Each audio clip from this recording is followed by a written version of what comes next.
The airlock door opened with a soft hiss. Cold air rushed into the warm ship. Lieutenant Yuna stepped inside, and the first thing everyone noticed was how she walked. She was not walking straight. Her left leg dragged behind her, and each step made her face twist with pain. The Stellar Horizon was a large ship. It had traveled through space for 3 years now. The crew was not all human. In fact, most of the crew were Karathi. The Karathi were tall aliens who looked like cats that walked on two legs. They had soft fur in colors of gray, brown, and sometimes orange. Their eyes were large and could see in the dark. Their ears moved when they felt emotions, and they had claws that could cut through metal when they wanted. Humans and Karathi had become allies 5 years ago.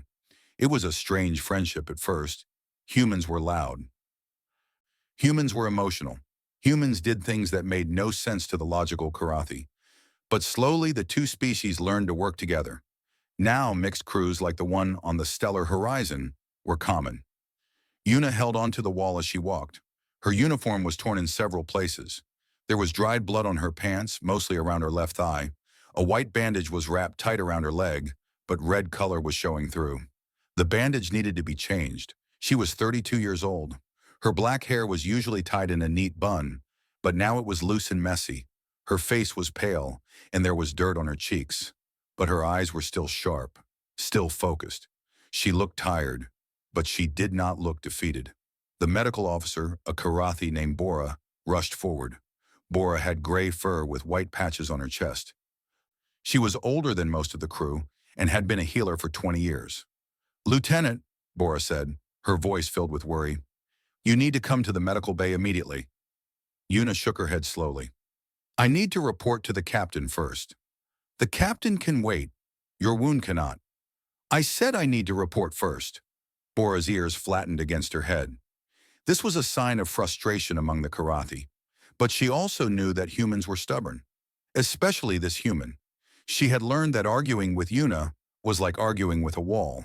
The wall always won. "At least let me help you walk," Bora said. Yuna thought about it for a moment, then she nodded. Bora moved to her side and let Yuna put an arm around her shoulders. Together, they started walking down the corridor. The ship was busy at this hour. Crew members moved in different directions, doing their jobs. But when they saw Yuna, they stopped. They stared. Word spread quickly on a ship. Within minutes, everyone knew that the human lieutenant had returned from patrol, and she was hurt badly. 3 young Karathi watched from the corner of the corridor. They were cubs, which meant they were children. The oldest was named Rin. He had dark brown fur and golden eyes. He was 12 years old in human years. Next to him was his sister Mira. She was 10, with lighter fur and green eyes. The youngest was their cousin Tao. He was only 8, small and curious, with fur the color of autumn leaves. These 3 cubs had a special connection with Yuna. When they first came aboard the ship 2 years ago, they were scared. Their parents had died in an accident on their home planet. They were sent to live with their uncle, who worked on the Stellar Horizon. But their uncle was busy with his duties. He loved them, but he did not have time to care for them properly. Yuna had noticed the lonely cubs. She started spending time with them. She told them stories about Earth. She described the blue oceans and the tall mountains. She told them about animals like dogs and cats and elephants. The cubs loved hearing about Earth cats. They thought it was funny that humans kept small, non-intelligent versions of Karathi as pets. Over time, Yuna became like a mother to them. She helped them with their studies. She taught them human games. She held them when they had bad dreams about their parents. The cubs loved her deeply, and she loved them back. Now seeing her hurt, the cubs felt something they had never felt before. It was a cold feeling in their chests. It was fear mixed with anger. Someone had hurt their Yuna. Someone had made her bleed. Rin's claws came out without him thinking about it. His sister grabbed his arm.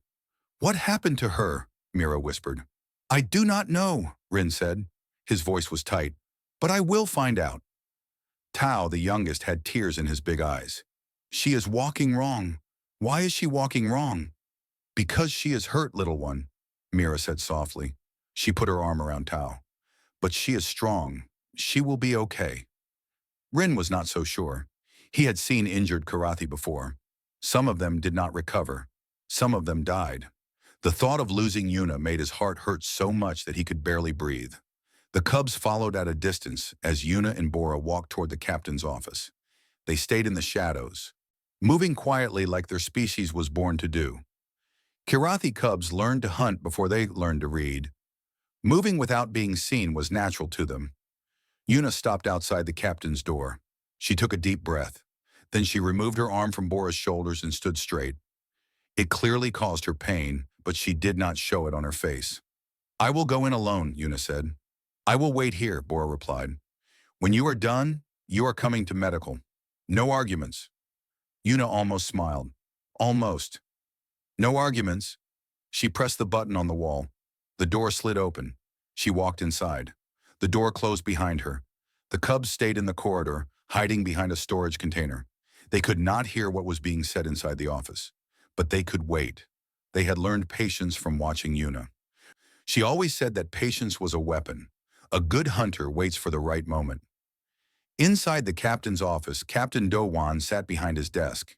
He was human, 45 years old, with short gray hair and a face full of scars from old battles. He looked up when Yuna entered. His expression changed when he saw her leg. "Lieutenant," he said, "report." Yuna stood at attention, even though her legs screamed with pain. "The patrol was ambushed, sir. We encountered hostile forces in Sector 7. We lost contact with base for 6 hours. I made it back. The mission was completed." Do-Wan was quiet for a long moment. Then he stood up and walked around his desk. He stopped in front of Yuna. "And me?" he asked quietly.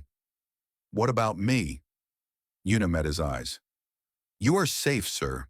That is all that matters." Outside the office, the cubs did not know what these words meant, but they would find out soon. And when they did, everything they thought they knew would change. The cubs waited in the corridor for a long time. They did not move. They did not speak. They just watched the captain's door and waited for Yuna to come out. Rin kept thinking about what he had seen. Yuna was strong. She was the strongest human he knew. She could run faster than most Kirathi. She could fight better than warriors twice her size. He had watched her train many times in the ship's exercise room. She moved like water, smooth and powerful. But today she could barely walk. Today she looked broken. "I do not like this," Mira said quietly. Her tail was swishing back and forth, a sign of worry among their kind. "Something bad happened out there." "Something very bad," Rin agreed. Tao pressed closer to his sister. "Do you think she will die?" "No," Rin said firmly. "She will not die. Humans are strong. Yuna told us that humans can survive many things. She said humans once survived a whole planet trying to kill them. This was true. Yuna had told them stories about Earth. She told them about ice ages and volcanoes and diseases that killed millions. She told them about wars and famines and natural disasters. And through it all, humans kept going. They did not give up. They did not stop fighting. Humans are strange, Mira said. They break, but they do not stay broken. The door to the captain's office opened. The cubs pressed themselves deeper into the shadows. They watched as Yuna came out. She was still limping, but she held her head high. Bora immediately moved to her side. "Medical bay. Now," Bora said. This time Yuna did not argue. She let Bora help her walk down the corridor. The cubs followed silently, staying far enough behind that they would not be noticed. They followed all the way to the medical bay. They watched through the window as Bora made Yuna lie down on a bed. They watched as Bora removed the bandage and examined the wound. They could not see the wound clearly from where they stood, but they could see Bora's face. The medical officer looked worried, very worried. Other crew members walked past. Some of them looked at the cubs with curiosity. Kirathi children on a ship were not common, but the crew of the Stellar Horizon had gotten used to seeing these three everywhere. An hour passed, then two. The cubs did not leave their spot near the medical bay window. They watched as Bora worked on Yuna's leg. They watched as Yuna finally closed her eyes and slept. "She needs rest," Mira said. "We should let her rest." Rin nodded slowly. "Yes, but I still want to know what happened." "Me too," Tao said. His small voice was hard with anger. "Someone hurt her. I want to know who." The cubs walked through the ship. They listened to conversations. They asked questions. Slowly, they began to piece together what had happened. Yuna had gone on a patrol mission, and this was normal. Patrols happened every few days. Small teams would take shuttles out to check the area around the ship. They looked for dangers. They looked for resources. They looked for anything unusual. But this patrol had been different. Captain Dowan had ordered Yuna to go to Sector 7. Sector 7 was dangerous. Everyone knew this. There were hostile aliens in that area. Pirates who attacked ships and stole cargo. Murderers who killed for fun. Why would the captain send Yuna there? Why would he send her into danger? The Cubs found their answer when they talked to a young Karathi engineer named Hana. She was friendly with the Cubs and often gave them treats from the kitchen. The captain received a distress signal, Hana explained. She was working on a broken machine while she talked. Someone was trapped in Sector 7. They needed help. So the captain sent Yuna? Rin asked. Yes, Lieutenant Yuna volunteered. She always volunteers for dangerous missions. She said she was the best choice because she had experience with hostile situations. Mira frowned. But why did she come back hurt? What happened out there? Hana stopped working. She looked at the Cubs with sad eyes. I do not know the details. Only the captain and Yuna know the full story. But I heard rumors. What rumors? Tao asked eagerly. I heard that the captain went with her. On the shuttle. Just the two of them. The Cubs looked at each other. This was strange.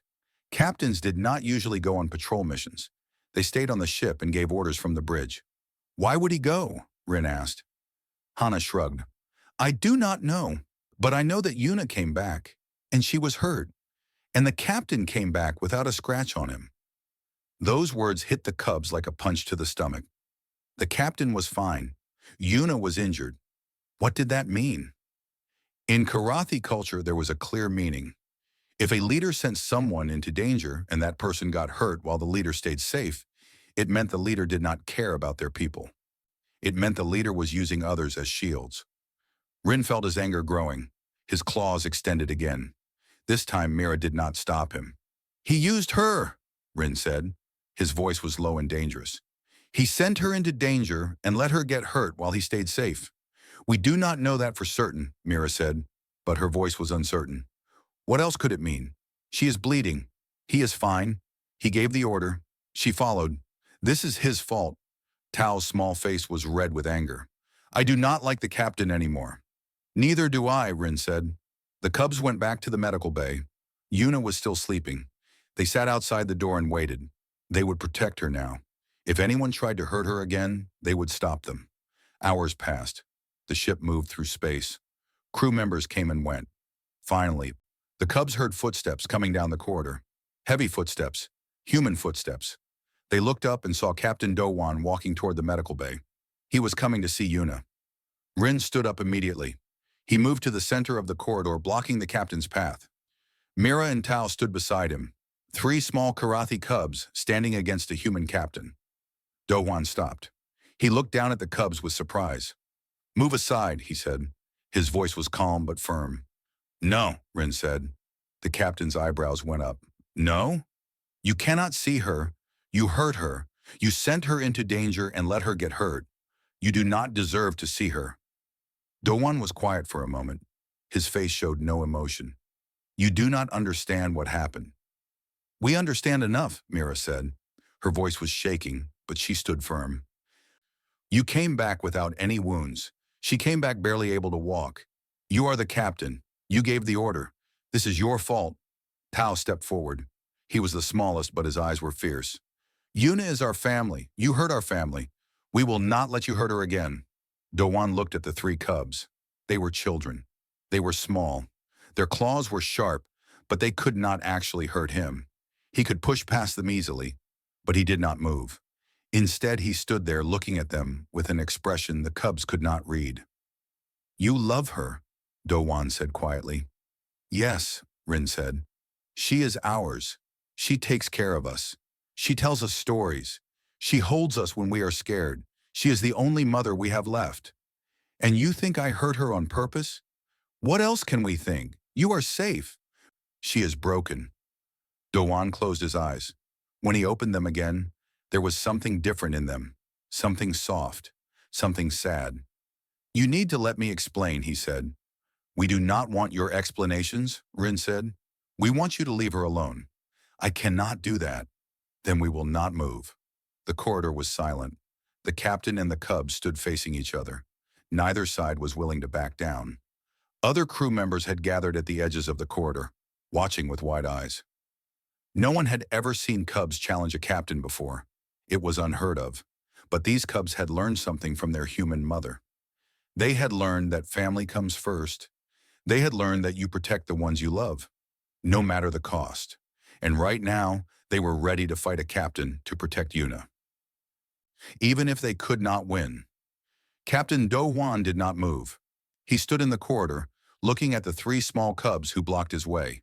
He had been a soldier for 20 years. He had faced enemies with guns and bombs. He had survived battles that killed hundreds. He had never been afraid of anything. But right now, looking at these children who loved Yuna so much that they would stand against him, he felt something strange in his chest. It was not fear. It was something else. Something warm and painful at the same time. The crew members watching from the sides of the corridor whispered among themselves. This was unusual. This was wrong. Cubs did not challenge captains. It went against everything the Karathi believed in. A captain's word was law. To stand against a captain was to invite punishment, but Rin did not care about rules. His ears were flat against his head. His golden eyes were burning with anger. His small claws were still extended, ready to fight if necessary. Behind him, Mira and Tao stood like soldiers, their bodies tense and ready. You need to understand something, Do Hwan said. His voice was calm, almost gentle. I am not your enemy. Then why is Yuna hurt? Rin demanded. Because sometimes in dangerous situations, people get hurt. It is not always someone's fault. But you gave the order. You sent her to Sector 7. Everyone knows Sector 7 is dangerous. Do Hwan nodded slowly. Yes, Sector 7 is dangerous. That is true. Then why send her there? Why not send someone else? Why not go yourself? The captain was quiet for a long moment. The cubs watched him carefully, looking for any sign of guilt or shame. But his face remained calm. I did go, Do Hwan said finally. I went with her. Mira stepped forward. But you are not hurt. You came back fine. If you were there, why is she the only one who got injured? This was the question that burned in all their minds. If the captain was on the mission too, why was Yuna the only one bleeding? Why was she the only one who could barely walk? It made no sense. Unless the captain had hidden while Yuna did all the fighting. Unless he had used her as a shield to protect himself. Among the Karathi, this was the worst thing a leader could do. Leaders were supposed to protect their people. They were supposed to stand at the front of danger, not behind. A leader who let others suffer to keep themselves safe was no leader at all. They were a coward. They were worse than nothing. Do Hwan seemed to understand what the cubs were thinking. He looked at them with sad eyes. You think I hid, he said. It was not a question. What else can we think, Rin said. The facts speak clearly. You are healthy. She is wounded. Only a coward would return from battle without wounds while their partner bleeds. The words hung in the air like smoke. Heavy, bitter, dangerous. Do Hwan's jaw tightened. For a moment, a flash of emotion crossed his face. But it disappeared quickly, replaced by that calm expression again. You do not know what happened out there, he said. Then tell us, Mira said. Explain. Make us understand. Because right now, all we can see is a captain who let our Yuna get hurt while he stayed safe. Tao, who had been quiet, suddenly spoke up. His small voice was thick with tears. Yuna saved my life once. Did you know that? When I first came to this ship, I was so sad. I wanted to die. I thought about walking into the airlock and going out into space. Yuna found me. She held me and talked to me for hours. She told me that life was worth living. She made me believe it. She saved me. The cubs and the captain stared at Tao. None of them had known this story. The small cub had kept his pain hidden, just like Yuna had taught him. Be strong. Keep moving forward. Do not let the darkness win. She gave me a reason to live, Tao continued. And now she is hurt. And you are standing here, asking us to move, and you will not even tell us why she is the one bleeding and not you. Do Hwan closed his eyes. When he spoke again, his voice was rough. I will explain, but not here, not in front of everyone. Rin shook his head. No, you explain here. You explain now, or you do not pass. This is between me and Yuna. It is private. Nothing is private when it involves her safety. We are her family. We have the right to know. The standoff continued. Minutes passed. Crew members shifted uncomfortably. Some of them looked like they wanted to interfere, to pull the cubs away and let the captain pass. But something stopped them. Perhaps it was curiosity. Perhaps it was the feeling that these cubs were doing something important, something meaningful. Finally, Do-Won spoke. Among humans, there is a code, a rule we live by. We do not leave our people behind, no matter what, no matter the cost. Do you understand this? The cubs looked at each other. They had heard Yuna say something similar before. She told them that humans believed in loyalty above everything else. That when a human gave their heart to someone, they would die before abandoning them. We understand, Mira said slowly. Yuna told us about this. She said humans have a saying, leave no one behind. Yes, that is exactly right. Do-Won took a step forward. The cubs tensed but did not move. What happened in Sector 7? Yuna was not injured because I failed to protect her. She was injured because she chose to protect me. The words fell like stones into still water. The cubs stared at the captain, trying to understand. What do you mean? Rin asked. Do-Won looked directly into the young cub's eyes. I was the one who needed saving, not her. I was trapped. I was about to die. Yuna came for me.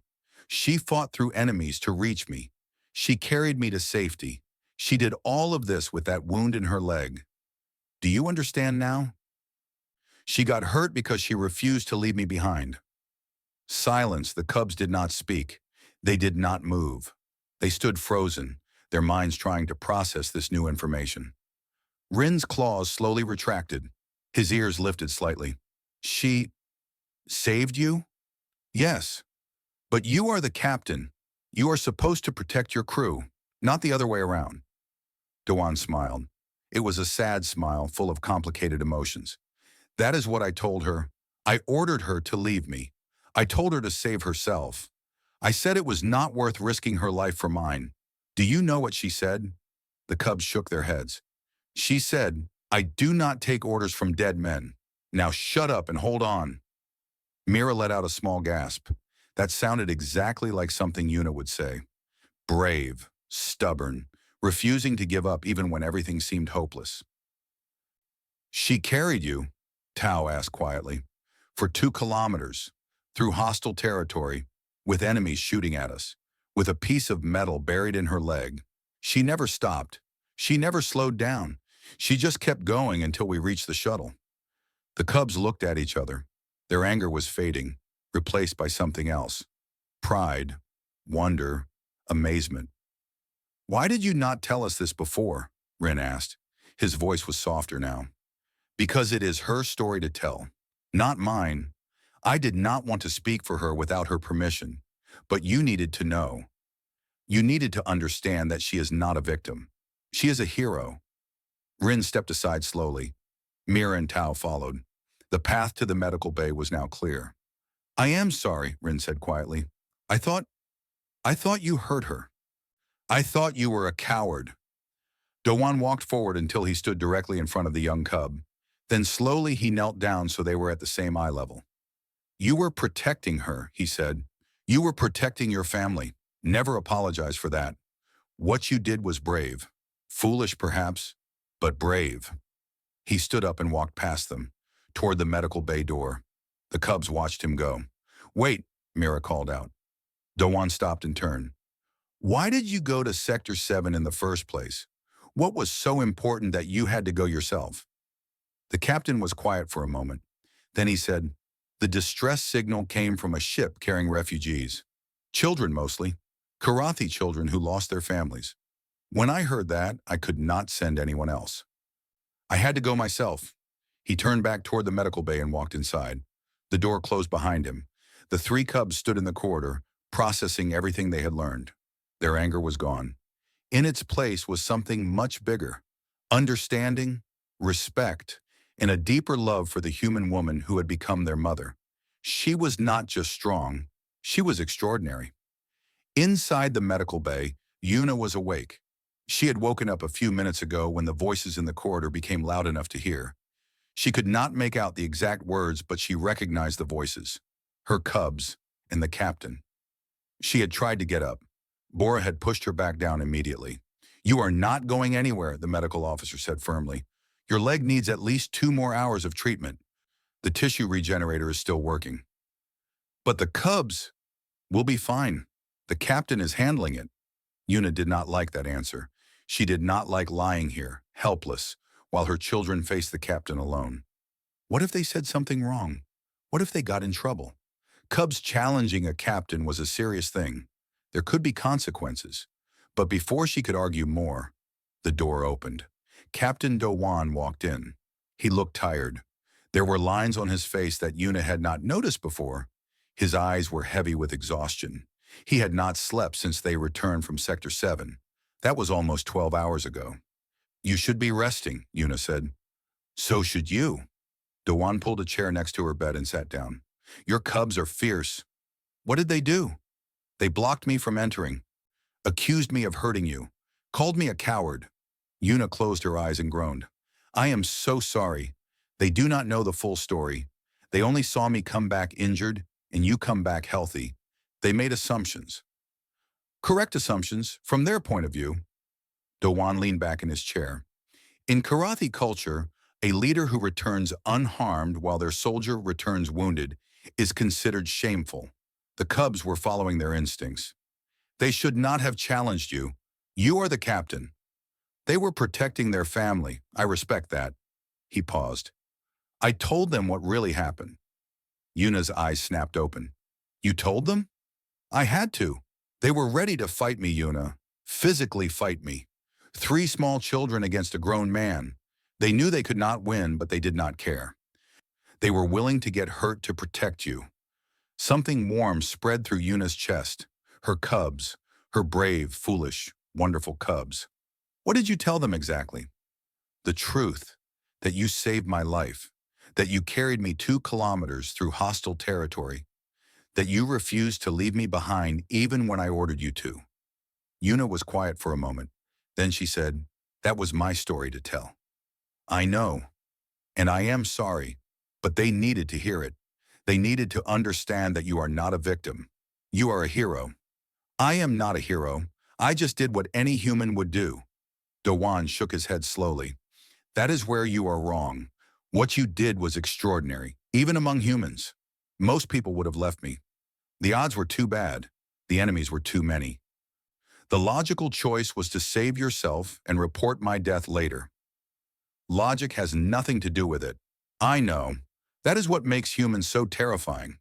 Yuna laughed. It hurt her leg, but she could not help it. "Terrifying? We are terrifying. To the rest of the galaxy, yes. You do not calculate odds. You do not measure risk. You just act.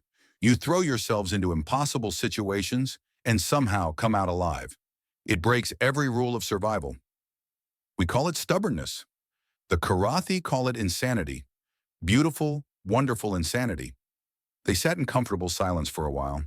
The medical equipment hummed softly.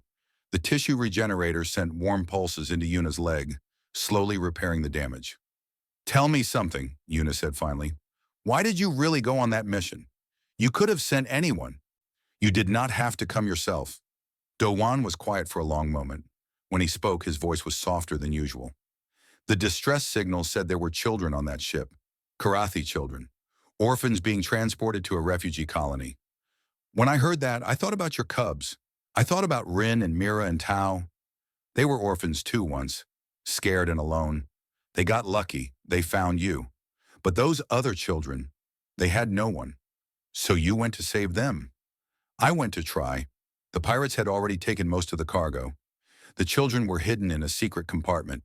The pirates did not know about them yet, but they would have found them eventually." Yuna remembered the mission clearly. They had landed the shuttle in a hidden spot near the damaged refugee ship. They had moved through the wreckage quietly, avoiding pirate patrols. They had found the children, 15 of them, huddled together in the dark. But then things went wrong. The pirates discovered them. There was fighting. Dowan got separated from the group. By the time Yuna got the children to the shuttle, she realized the captain was not there. She could have left. She could have taken the children and gone.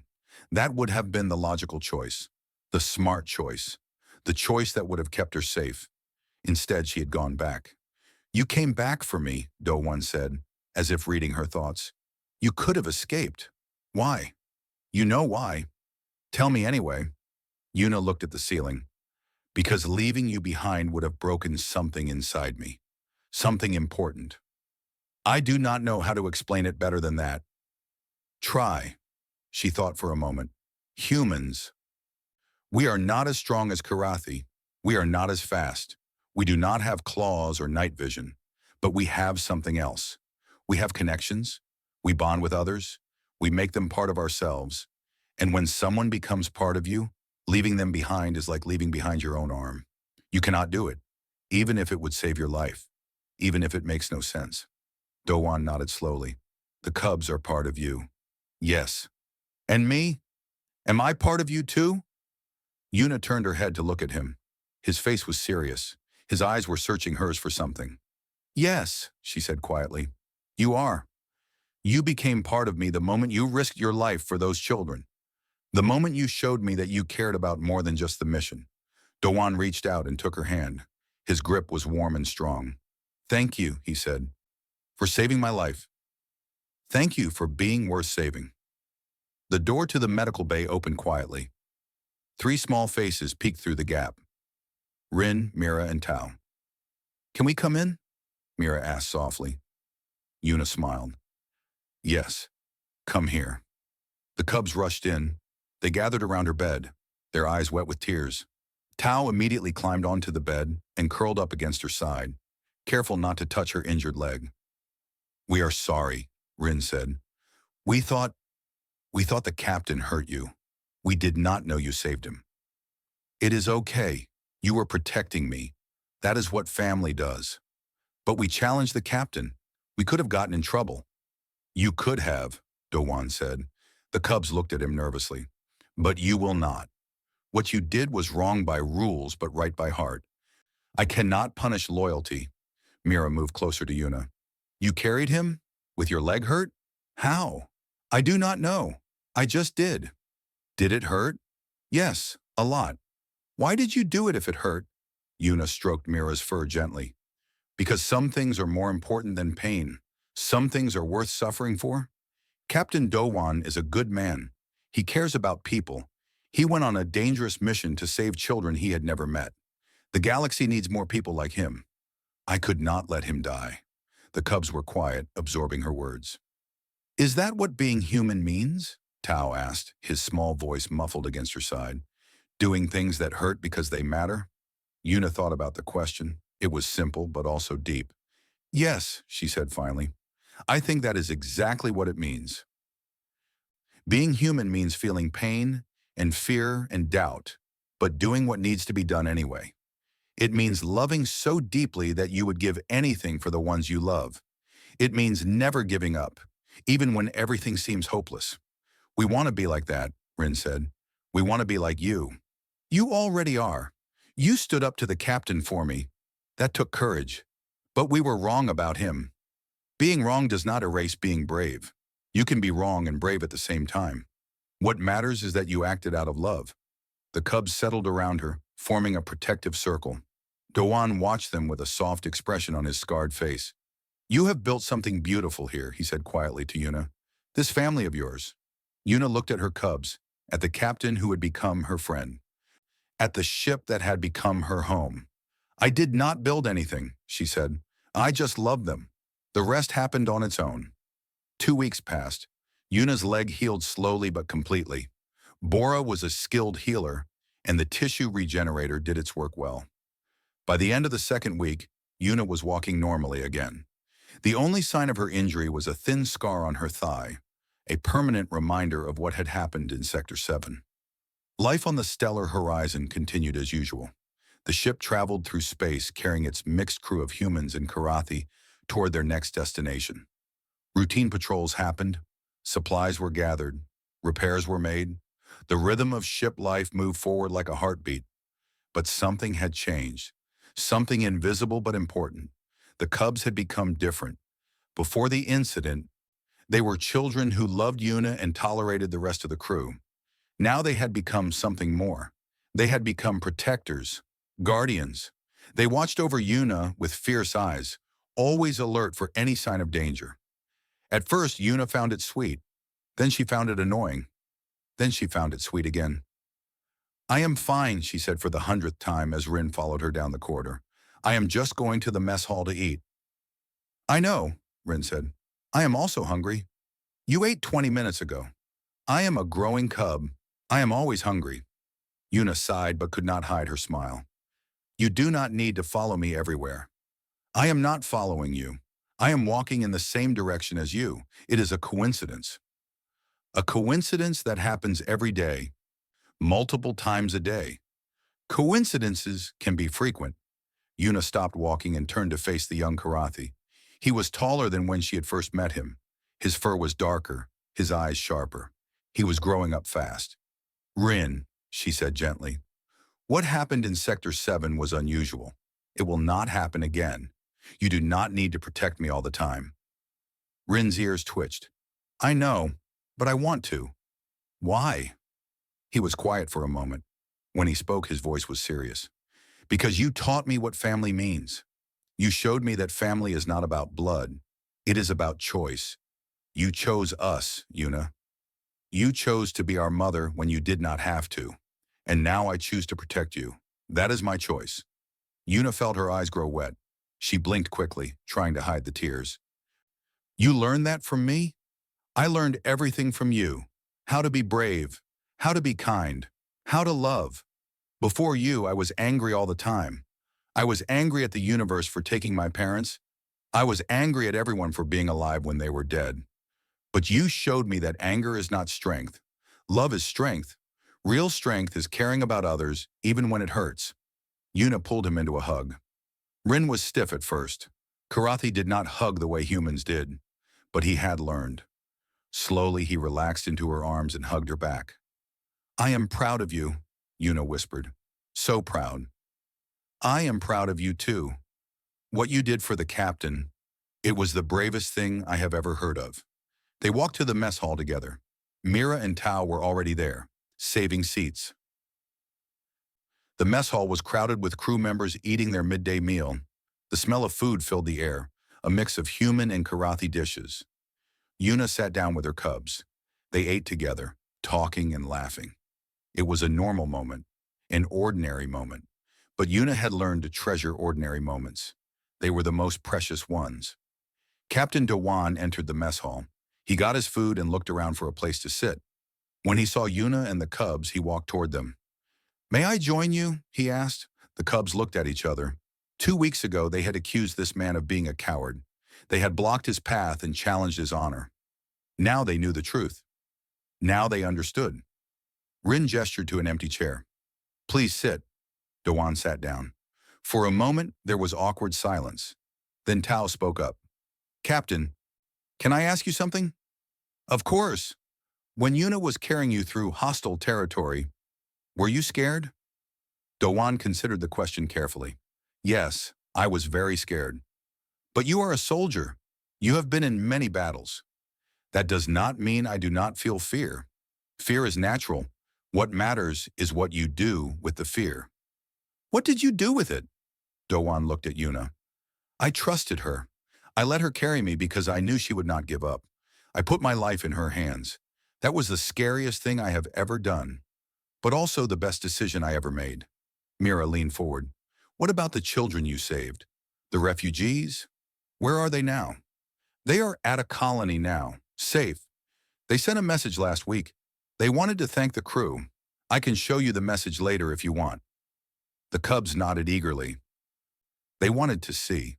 The meal continued. They talked about simple things, about the ship's next destination, about new supplies they needed, about a funny incident in the engine room where a Karathi technician had accidentally turned himself purple. At the end of the meal, something unexpected happened. Rin stood up from his seat. He walked around the table until he stood directly in front of Yuna. His siblings watched with curious eyes. The other crew members in the mess hall noticed and fell silent. Rin dropped to one knee.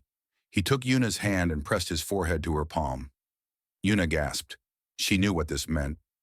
Among the Karathi, this gesture was the highest honor one could give. It was reserved for heroes and legends, for those who had done something extraordinary. No Karathi gave this gesture lightly. To give it falsely was considered a terrible crime. "What are you doing?" Yuna whispered. "What I should have done a long time ago," Rin said. His voice was loud enough for everyone to hear. "You are not just my human mother. You are a hero. You taught me that strength is not about muscles or claws. It is about heart. You have the biggest heart of anyone I know. I give you this honor not just for saving the captain. I give you this honor for saving me, for saving all of us." Mira and Tao stood up. They walked to Yuna and did the same thing. One by one, they knelt and pressed their foreheads to her hands. The Karathi crew members in the mess hall stared in shock. 3 cubs giving the highest honor to a human. This had never happened before. In all the years that humans and Karathi had worked together, no human had ever received this gesture. Then something amazing happened. Bora, the medical officer, stood up from her table. She walked to Yuna and knelt, pressing her forehead to Yuna's palm. Then another Karathi stood, and another, and another. One by one, the Karathi crew members came to Yuna and gave her the highest honor of their people. The line stretched across the mess hall. Yuna sat frozen, tears streaming down her face, as alien after alien knelt before her. Captain Dowan watched with wonder. He had never seen anything like this. The Karathi were a proud people. They did not give their respect easily, but Yuna had earned it, not through strength or power, through love. When the last Karathi had given the gesture, Dowan stood up. He was human. He did not know Karathi customs, but he knew how to show respect his own way. He walked to Yuna and saluted her, a military salute, sharp and precise. "Lieutenant Yuna," he said formally, "on behalf of the human crew of the Stellar Horizon, I want to thank you for your service, for your sacrifice, for showing all of us what it means to be truly human." Yuna stood up on shaking legs. She looked around at the crew, humans and Karathi, different species, different cultures, but at this moment they were one family. "I did not do anything special," she said, her voice trembling. "I just loved you, all of you. That is all." Tao grabbed her hand. "That is everything," he said simply. And he was right. In a galaxy full of wars and hatred and division, love was the most powerful force of all.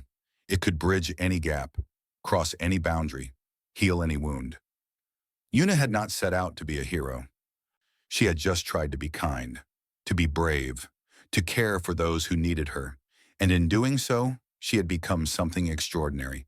Not because she was human, but because she was herself. The crew of the Stellar Horizon continued their journey through space. They faced new challenges, new adventures, new dangers. But they faced them together, as a family. And at the center of that family was a human woman who walked with a slight limp sometimes on days when the weather in the ship was cold. A woman who told stories about Earth to children with fur and claws. A woman who had carried a captain 2 kilometers through hostile territory because leaving him behind was not an option. Yuna, hero, mother, human. The galaxy had many wonders, but perhaps the greatest wonder of all was the human heart, its capacity to love, its refusal to give up, its stubborn, beautiful, impossible hope. And the Karathi, who had known humans for only a few years, were beginning to understand why this strange species had survived so long against such terrible odds. They had each other, and that was enough.